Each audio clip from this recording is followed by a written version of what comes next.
What is up, you guys? It is Zach, and welcome back to my channel. Today, I'm going to be doing a quick little video updating you guys on my Nintendo 64 collection. This isn't going to be a super highly edited or super amazing video, just simply because of the fact that I've been working on some bigger projects for the channel. More news on those will come shortly, so do be patient with me, as these next few weeks will probably just have some smaller, lighter uploads, and hopefully Nintendo announces some new news so that I can just do stuff on that, because that stuff's really quick and easy. So, this is also, I think, my first video I'm going to try to do in 4K, so hopefully it goes well. And other than that, I don't know what else to say besides, I'm showing off my Nintendo 64 collection today. It's going to be good fun, and if you enjoy it, definitely make sure to like, comment, and subscribe, all of that stuff down below. And let me know what your favorite Nintendo 64 game is. I'll be talking about mine in today's video. And without further ado, let's get right on into it. So we're going to start off with my loose copy Nintendo 64 games. I typically like to collect my Nintendo 64 games complete in box, or at least with the box, just because it looks a lot nicer since N64 games do not have end labels. So I'll just quickly blast through the 5 loose games that I have. And most of them are pretty solid titles as well. My Nintendo 64 collection mostly goes for quality over quantity. So the first title I have to show off here is Mario Kart 64, a very, very popular one. A lot of people really like Mario Kart 64 for obvious reasons. It's freaking Mario Kart. Of course, it's really good. I do think it's a tad overrated. I mean, I just think there are, you know, especially nowadays, Mario Karts that are just better than it. Double Dash, Wii, 8, Deluxe, like, you know, like, I just think, like, it is classic, it is good, the battle mode's really fun, but I just think that a lot of the modern, or more modern Mario Parties have just, or Mario Karts, sorry, have done it better. So, but it is still a great one, don't get me wrong, I'm not hating on it, it's still a great game, but yeah, Mario Kart 64. Then next up here, I have Glover, which, for those of you who do not know, Glover is a 3D platformer where you take control as this little glove, who I believe was like brought to life with some magic, whatever. And I don't remember the full story of the game, but I do remember that you have to roll around this ball, and you have to like bounce it and throw it and get it to the end of stages and all of that. It's a very quirky game. If you have modern hardware, I do believe this game does have a PC port. I do not believe it's on the Nintendo Switch right now, but it is on PC, so if you wanted to pick it up on PC, I believe you can do so. Then next up is Star Wars Shadows of the Empire. I'll be honest, have not played this one. I'm not the biggest Star Wars fan. I've only watched the movies once. But if you're a Star Wars fan, I have heard that this is one of the better Star Wars games, and if you do not have a Nintendo 64, then I do believe this game was also ported to modern platforms. I'm pretty certain this is part of a collection on the Nintendo Switch.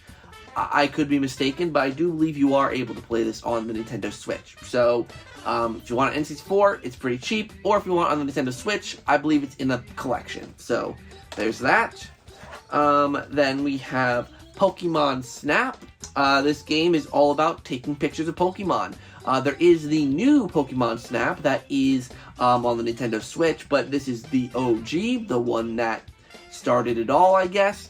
I do believe this game you could only take pictures of Gen 1 Pokemon. There's nothing more than that. There might be Gen 2, but I think it's just Gen 1. So if you like Pokemon and you like taking pictures and all that, it's a great one to have.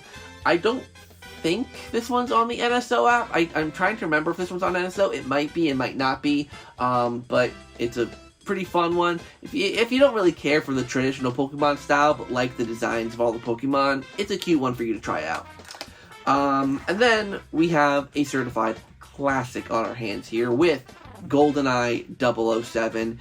It's just an iconic game. This one is out on NSO, even though no one's really talking about it anymore. It's crazy how much hype this game had, because, you know, it's just a beloved game, but then, like, it came out to, like, a real whimper. Like, no one was really talking about it, which is a real shame, because you can play it online on the Nintendo Switch with friends and all that, and it's a classic. It's really better for couch co-op as opposed to online. So I do recommend getting the Nintendo 64 version of it, or at least I believe the Xbox you can get it on, and it has better graphics and all of that, and the controls are altered. So even the Xbox version might be the best way to go, and just have 3 friends and do some couch co-op, because it is a great couch co-op game. Highly recommend it. So those are all my loose games. Ideally, I would love to get all of these complete in box one day. Maybe Star Wars, maybe not as much, but the rest of these I would love to get complete in box. So now we're going to move on to the games that I have in box. Alright, the first game I have here is a game called War Gods. It is complete. It does have the manual and all that. This game, I'll be honest, I haven't played. Basically, my stepsister gave this game to me, so, I can't really speak too much on it. But, I mean, I don't know, it seems cool. True 3D fighting environments. It looks like it's a fighting game of sorts. So, if you like fighting games, and you like monsters and gods and all that, this might be your game. I don't know. I don't know how well it was received. I mean, it's published by Midway, and they're pretty well known for some good arcade games, so maybe this one's a hit. I don't know. Next up is Mission Impossible. Now, this one was gifted to me by a friend many years ago. I believe it was like a Secret Santa thing where like he got me in a Secret Santa, and he kind of knew that I liked collecting retro video games, and I believe this was actually the first complete in-box N64 game that I had received. I say complete, but I feel the cartridge rattling around in there, so it might just be the cartridge in the box. But nevertheless, I haven't played this one. It's Mission Impossible, so it's probably a stealthy, spy-like game. Again, I can't speak to the quality of this one, but yeah, Mission Impossible. Seems cool. Alright, this is where we start getting into the quality titles, because like I said, my Nintendo 64 collection is mostly focused on the quality of titles as opposed to the quantity.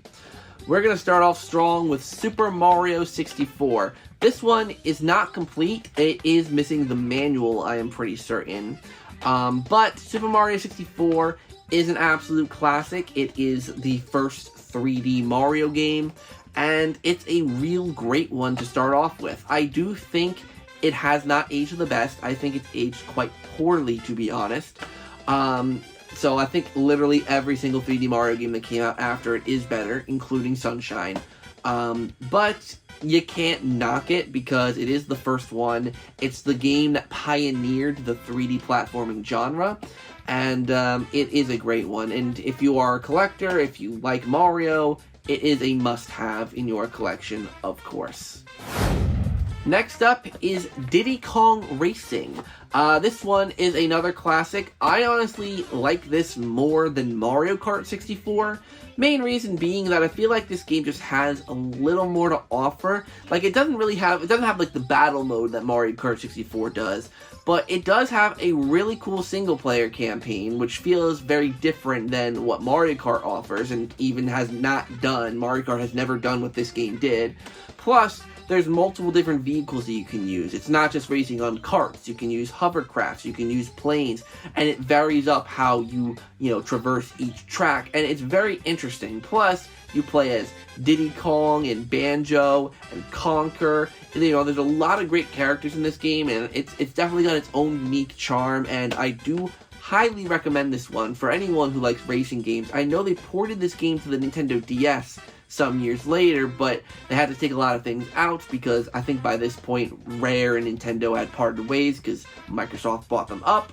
So this game is the best one to get. So hopefully they bring this to NSO at some point, but if they don't, hopefully you're able to nab a copy of it. It is a classic. Next up here is Bomberman 64. I'll be completely honest, I haven't played this one. It's Bomberman on the Nintendo 64. Looking at the screenshots, it does look a little bit different than the traditional standard Bomberman game. But, it's Bomberman. I don't love Bomberman. I've played a few Bomberman games. Played Super Bomberman R on the Switch. I played Bomberman Jetters on the GameCube. Like, I've played a few of the Bomberman games, and they never truly grab me. They're fun, the kind of mindless fun, so I assume this game is probably very much the same. So yeah, Bomberman 64, probably a good one, maybe. Next up is Pilotwings 64. I'll be honest, I've played Pilotwings on the Super Nintendo, I've played Pilotwings on the 3DS.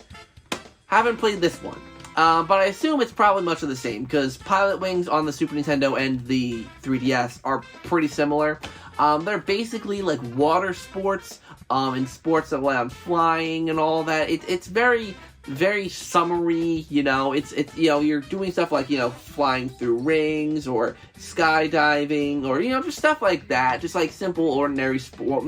They're not ordinary sports, but they're interesting sports. Something a little different than typical sports games would usually offer. But it's really fun. I always enjoyed at least the other Pilotwings games, and maybe I'll give this one a shot someday because I think it could be really fun, because Pilotwings naturally is pretty fun. Alright, now we're really getting into heavy hitter territory. Starting off with Yoshi's Story.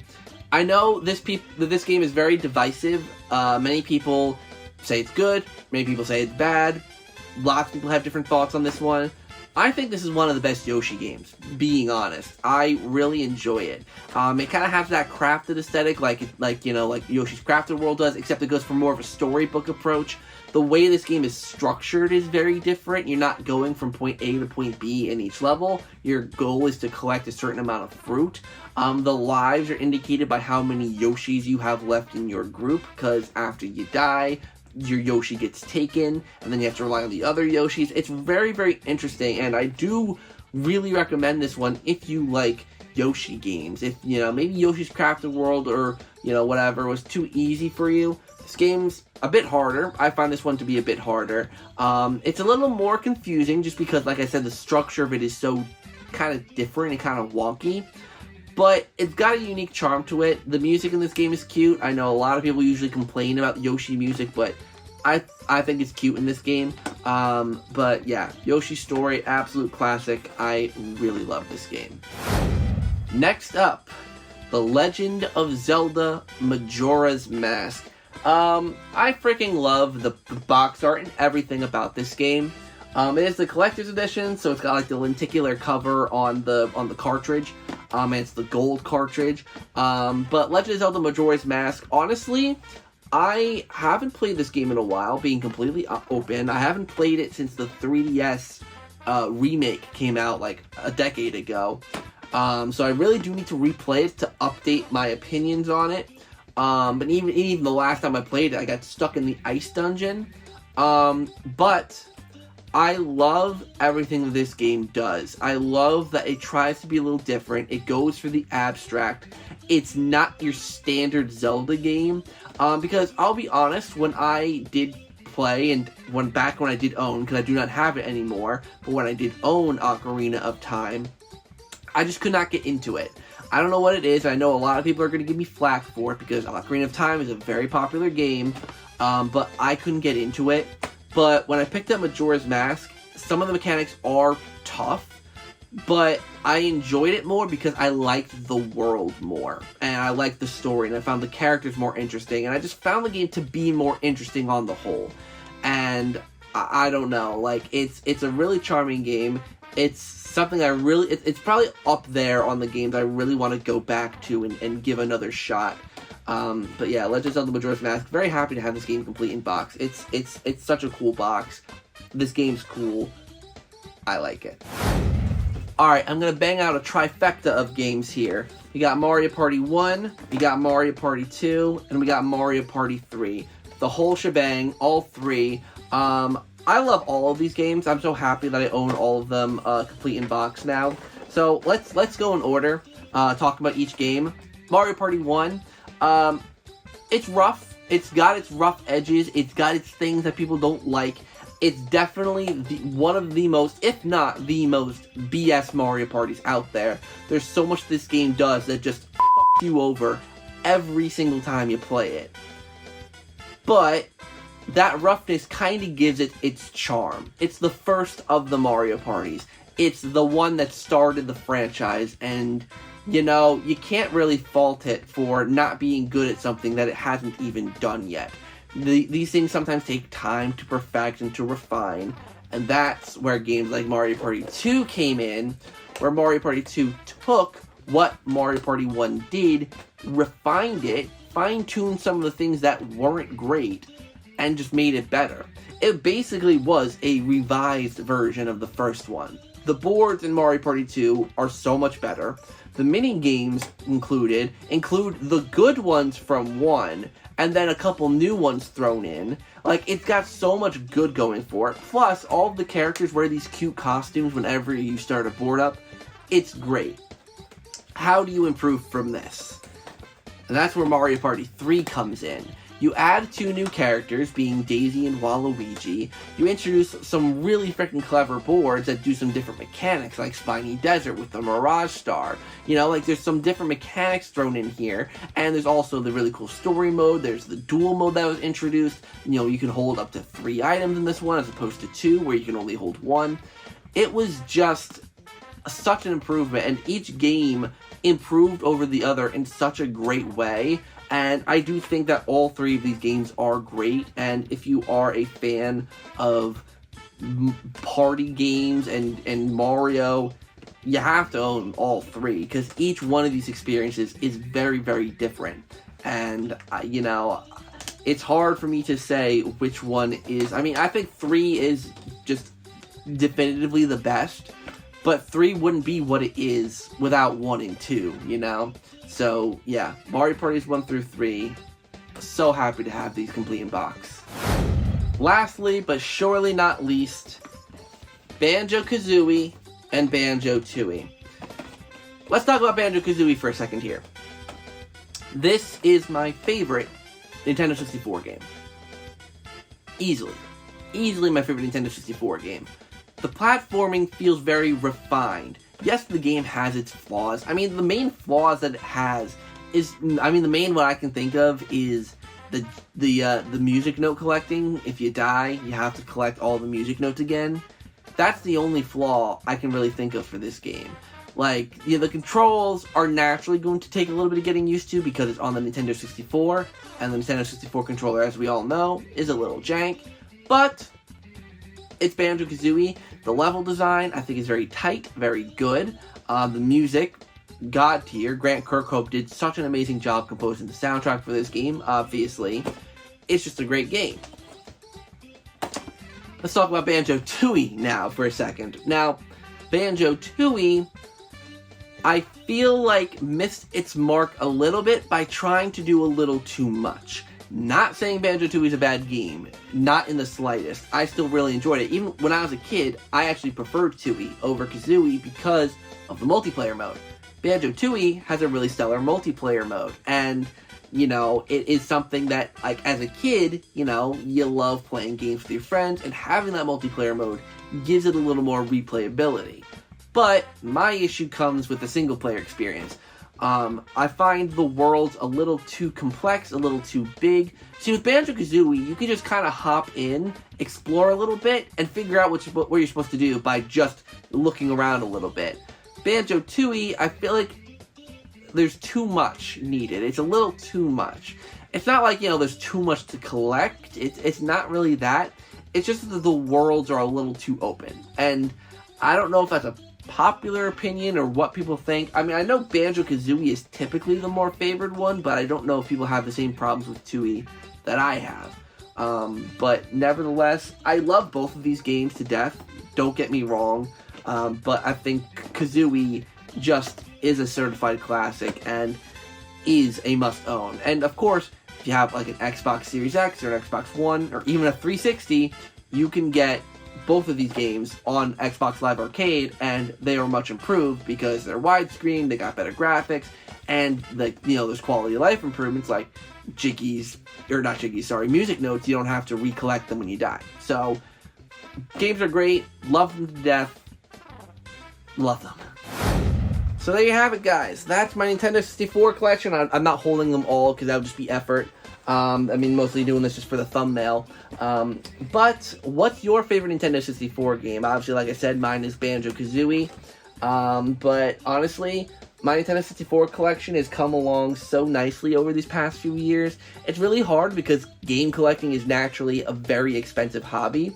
But I feel like the way I've paced myself over these last years, especially with N64 collecting, I'm really happy with where I'm at. And of course, there's more games that I want. I want Paper Mario. Like, there's lots of games, Super Smash Brothers. Like, there's lots of games I don't have, admittingly. But, you know, for someone who's not just starting, but I did have those games at one point. But I sold them, like Ocarina of Time. I sold that. Smash Brothers, I sold that. Because of the fact that I didn't like just having the loose cartridges. So, now that I've started the in-box collecting, maybe I'll re-get those games in the future. And I'll make sure to let you guys know when I do. So, thank you guys for watching today's video. This is actually the first time I've done a proper video about my Nintendo 64 collection. You know, I did an ASMR collection video a couple years back, but never a proper full video like this.